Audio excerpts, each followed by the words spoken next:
Sorry, I just wanted to let them get No your worries. walking shot. Thank you so much for making time with us. I can probably get it. If you stand up close enough, I can get it off the hand. Oh, yeah. Okay. I can hold your handheld if like. Yeah, of course. And I'll have you clip this on a pocket. Yep. Or stand in the Same here on the other side. So give me a second. Facebook Live. Here, juggle our mic packs. Sorry, ours is a little less clippy. You can hook it to a pocket or a back pocket. That'll work as well. There. Does that That approximately works. work? Okay, good. So I think you all know I'm Mayor Ted Wheeler. I'm going to read a statement, and it is reflective of the statement that I released earlier this morning on my social media accounts, and I'll take a few questions. I want to state the obvious. I am not a prosecutor, so there's very little I can tell you about the actual case being made against the alleged perpetrator, but I'm certainly happy to discuss anything else that I'm qualified to discuss. On Friday, 3 men, Rick Best, Talisha Namke Mesh, and Micah Fletcher stood up against bigotry and hatred. 2 paid with their lives, and a 3rd is seriously injured. Our community remains in shock and mourning, but we're also tremendously grateful to our heroes and their families for their selflessness and their heroism. They'll serve us for many generations to come to inspire us to be loving and courageous people, and that's who we're meant to be. As mayor, I wanted to take an opportunity to update you on a couple of developments. First, I have reached out to all of the victims and their families, including the 2 women who were terrorized and subjected to such hatred and bigotry on Friday. I've offered my unconditional assistance and support day or night. I've confirmed that the City of Portland has not and will not issue any permits for the alt-right event scheduled on June 4th or June 10th. The federal government controls permitting for Shrunk Plaza, and it's my understanding that they have issued a permit for June 4th. I'm calling on the federal government to immediately revoke any permit or permits that they've issued for the June 4th event, and I'm asking them not to issue a permit for the June 10th event. Our city is in mourning. Our community's anger is very real, and the timing and subject of these events can only exacerbate what is already a very difficult situation. I'm appealing to the organizers of the alt-right events to cancel the events that they've scheduled on both June 4th and June 10th. I urge them to ask their supporters to stay away from Portland at this difficult time. There is never a place for bigotry or hatred in our community, and especially not right now. I'm calling on every elected leader in the state of Oregon, every legal agency, and every law enforcement agency to stand with me in preventing another tragedy. When and if the time is right for them, I'd also like to work with the families to find an appropriate way to permanently remember their sacrifice and their honor and their courage. Their heroism is now part of the legacy and the history of this great city. And I want future generations to remember what happened here and why, so that it might serve to both eradicate hatred and inspire future generations to stand up for the right values, like Rick, Talisha, and Michael did last week. That completes my statement. I'd be happy to answer any questions that I can reasonably answer for you here today. Mayor, before we talk about the permits, you were on a flight to London when this news broke. Tell us how you heard about what happened and your initial thoughts. So I was participating in the inaugural flight on Delta Airlines from Portland to Heathrow Airport. We were probably halfway across the Atlantic Ocean when I was awoken by my chief of staff, briefed on the events that had taken place to the best that we understood them. I made a decision within about 10 seconds that There was nowhere in the world that I needed to be more than right here in Portland. I want to thank the flight crew. The captain of that flight called ahead to Heathrow Airport. He arranged for the director of Delta Airport Operations to meet me at the gate. They escorted me through both customs and security, and I believe they held the plane and got me back on the same plane as it headed back to Portland. So I really can't thank the Delta crew enough. The people in London, they understood the magnitude of this issue. They have gone through so much just in the recent week.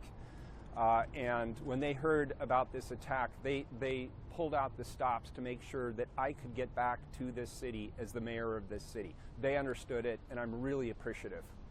You know, so many people are really struggling to just even wrap their heads around it. I'm sure you can feel the same way that you never expect this to happen in your backyard. What do you say to the citizens of Portland? I tell them that it's okay to be in shock. It's okay to feel a lot of emotion right now and a lot of sadness. And for some people, there's a lot of anger. And that's going to continue to come to the forefront in the days ahead. And that's why I'm asking the federal government and the organizers of next weekend's rallies to work with me to cancel those events and make sure that they don't happen. The anger that people are feeling in this community right now is very, very real. And I share that sadness and I share that anger.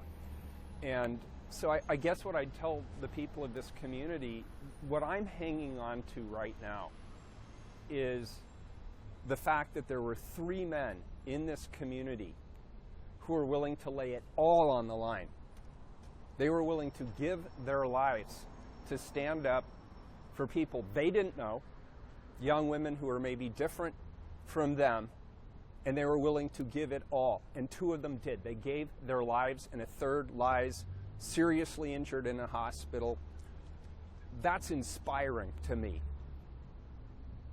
And that's what's really bringing me through the sadness. And that was my message to the national and the international press earlier today. I want people in this country, and I want people around the world to know that there are people like Rick and Talisha and Micah here in the city of Portland, Oregon. And I hope this inspires some changes to the political dialogue in this country. I hope people put aside the hate and the bigotry. And I hope we rise to the memory of these 2 gentlemen who lost their lives. Let's do them honor by standing with them and carrying on their legacy of standing up against hate and bigotry and violence. And it's got to start now. And it's got to start here. It's got to start here in Portland, Oregon. You had spoken about a permanent way to remember them, an appropriate way. What do you see that looking like? You know, I don't even have a clear vision. All I know is if and when the time is right for the families of the victims, I want to work with them, if they'd like me to, on a permanent memorial to honor their sacrifice. And I want future generations to remember what happened here and why it happened and what they were willing to give to do the right thing. That's a really strong message. And I've already shared it with my 10-year-old daughter. I want her not to look back on this as just a horrific tragedy, and it is that. We all understand that. I want her to look back on this and say, this was an exemplary act of love and kindness and sacrifice. That's what I want them to remember. And so it could be, there was a beautiful gathering the other night at the Hollywood Transit Station. I don't even know who controls that piece of land. I don't know if it's private. I don't know if it's owned by TriMet. I don't know who owns it. But maybe we could do something there with that park. Or maybe there's something we could do in some other way to honor their legacy. But I'm just telling you, we may not even appreciate it here yet. This is a seminal moment in this state's history and certainly in this community's history. And the names of those 3 men, Rick and Talisha and Micah, they'll be up there with the greats. Their sacrifice is supreme, and I do not want future generations to forget that. Have you heard anything yet from the federal government about the permit, or do you have any kind of feeling as to which way they might go? Obviously, the leader of the federal government is obviously right-wing and conservative, so I don't know if that bears. We are in communications with the people that I believe are the appropriate people in the federal government on the issues that I've just discussed. And certainly we're in conversations with the U.S. Attorney's Office and the Federal Bureau of Investigation on the criminal side of this. So I believe we're communicating with the right people. As appreciative as I am of the President sending his thoughts and prayers to the families this morning, and I really am appreciative of that. I think the families need to hear that the President is with them. We need more than thoughts and prayers right now. We need action, and we need leadership, and we need the people in Washington, D.C., and the people here in Oregon, and the people at the local level to step up and show through action that they condemn bigotry and hatred and xenophobia and violence. And so I'm calling on all of my fellow elected leaders throughout the state of Oregon and every legal agency and law enforcement. I'm asking them to stand with me as the mayor of this city and help me prevent events like this from unfolding here in the future. What have you heard about these rallies? What concerns you about the groups who may be behind them? Well, my main concern is that they are coming to peddle a message of hatred and of bigotry. And I'm reminded constantly that they have a First Amendment right to speak. But my pushback on that is that hate speech is not protected by the First Amendment to the United States Constitution. And as the mayor, it's my job to protect the safety of everyone in this community, including theirs, by the way. And I just feel to my core, this is not the right time or the right place. You know, it's never a good time to come to Portland, Oregon to spread your hate and your vitriol, but especially not right now. We If have you're, two groups on opposite sides. There could be more injuries. I will speak to people this week. I mean, this is my job right now. This is the most important thing I can be doing right now. I'm going to speak to everybody who is involved with any of the protests or counter-protests that are planned. And I'm going to ask them to please back off and give the families and give this community the space it needs to mourn and process this horrific crime of hate and bigotry and terrorism that took place just a few days ago. And I think that's an appropriate thing for me to ask. Do you consider what happened an act of terrorism? There is no question in my mind that the two young ladies on the train were subjected to terror. I've spoken to one, I've spoken to a representative of the other.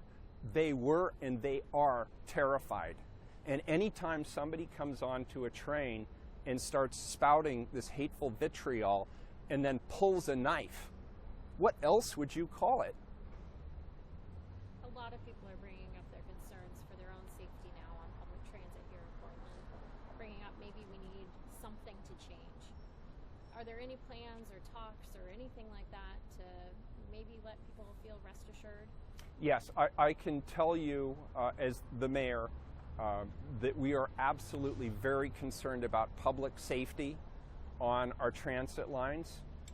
I want to balance that, though. And I want to remind you that there are communities, particularly immigrant communities in this city, who don't feel particularly comfortable with a lot of law enforcement on the public transportation system.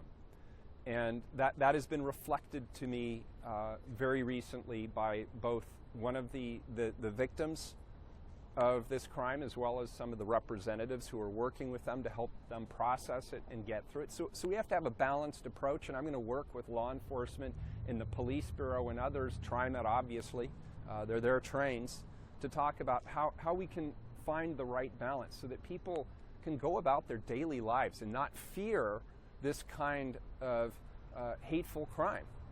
And I'm sure by now, you've probably seen the video that surfaced from the day before.